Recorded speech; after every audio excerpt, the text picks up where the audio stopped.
wonene abwezi wosasimbika koma ntima usukulitsidwa ndiso wabwezilo ndisokoza mbuye ndikudziwa ndine wochimwa kapolo wanu ndine mbuye ambuye ndibwelela ambuye mukalebe nane sokoma za dziko ndazisiya ndibwelela kwa inu mbuye ambuye mukale nane ambuye ndikalebe wanu masindizo yanko lachipulumutso changa koma Yesu wa moyo ndiye hali yankolanga usandikwile dzanja pakuti ulinso wakungu iwe lega Yesu wa moyo kuti anditsogolele ngala masindizo yanko lachipulumutso changa koma Yesu wa moyo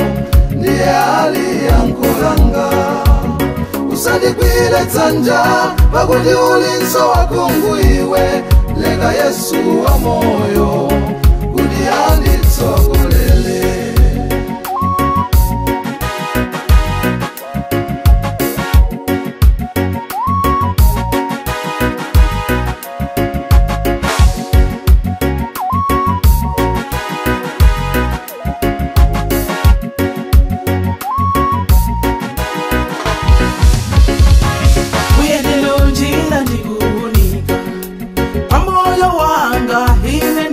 sochela mundi sokolela abwezi anziko ndachinyengo hamandikonda ile sintu sikuyenda hamakala nane koma inu Yesu simusinta munyengo zonse ile mulinanebe mumandikondabe pasose mbuye ine ndiyamika mumandijitila dzina lanu Yesu wanga lilemekezeke ngala masindizo yanko lachipulumutso changa koma Yesu wa moyo ndiye hali yankolanga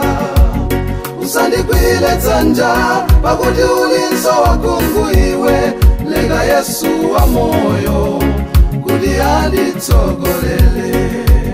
ngala masindizo yanko lachipulumutso changa koma Yesu wa moyo ndiye hali yankolanga usandikwile dzanja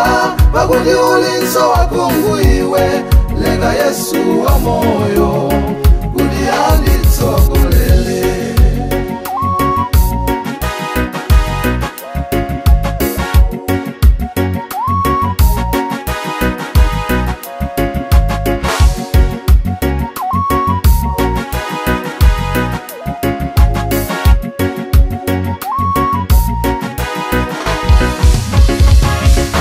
masindizo yanko lachipulumutso changa koma Yesu wa moyo ndiye hali yankolanga usandikwile dzanja pakuti ulinso wakungu iwe lega Yesu wa moyo kuti anditsogolele ngala masindizo yanko lachipulumutso changa koma Yesu wa moyo ndiye hali yankolanga usandikwile dzanja pakuti ulinso wakungu iwe lega Yesu wa moyo